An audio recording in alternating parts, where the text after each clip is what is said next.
Hi, I'm Jean and I'm the artist behind the Forgotten Planet Tarot deck. I have been working on this deck for over 2 years with constant fixing and revisions, and I'm finally ready to see it in print.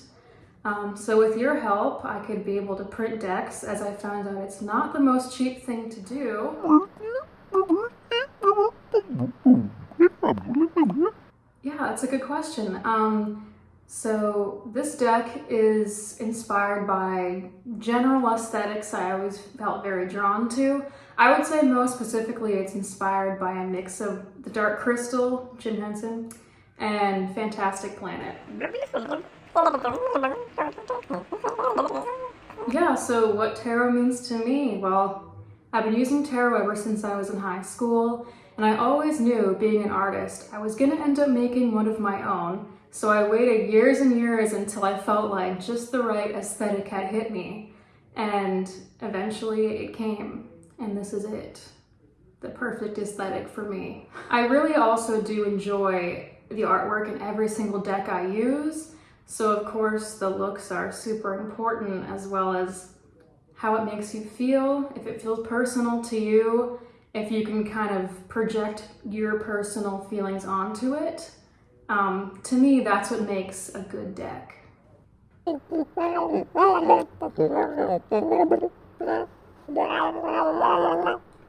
Yeah, so you want to know what is the Forgotten Planet? And it goes back to very original desires. Magic, genderless aliens, love, embracing death as well as equally embracing life. All things that I feel like we've somewhat forgotten about in today's society, especially as it revolves around embracing kind of the ugly and disturbing instead of just the beautiful. And as you kind of go through the deck and get different readings, you start to piece together maybe some kind of narrative of what the Forgotten Planet actually is.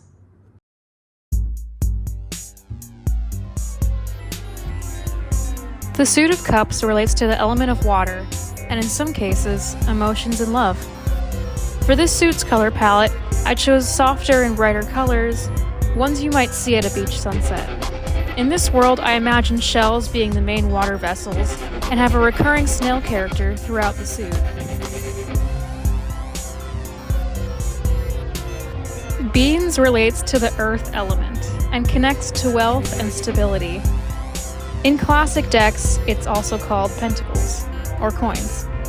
I hated the idea that there would be kind of money on the Forgotten Planet, so I thought of beans instead, which is a currency but also what you use to feed yourself and as a seed to grow new things. It uses an earth tone color palette and frequently features this blob character. He is the representation of greed.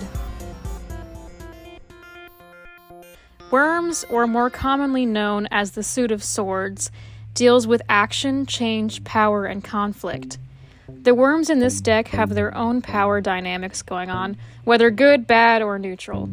The inspiration for this suit came from a worm I saw in the park one day.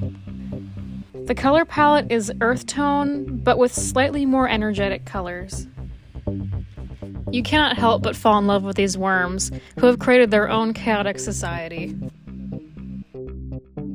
The Suit of Wands takes place in the sky, and of course, there are magic crystals on the Forgotten Planet. Wands is the element of fire and represents intuition and creativity. Recurring motifs include a crystal pond and a mysterious tentacle creature. Now, on to the major arcana, which are the more direct cards and feature a broader range of characters. Even though the color scheme is mixed, it maintains elements of the other suits throughout.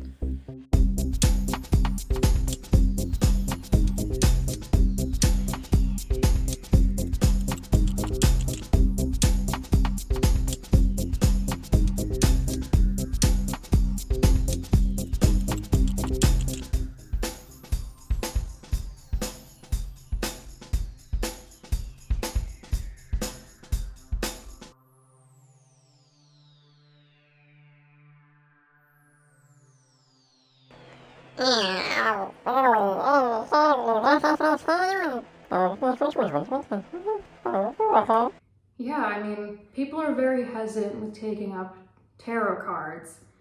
And while you should definitely have some boundaries when it comes to all, the different kinds of divination, I also think that tarot should be for everybody. And it's not always about really telling the future, but helping you realize the things that you already have, the things that you should pay attention to, things to be grateful for, and things that you could possibly look forward to.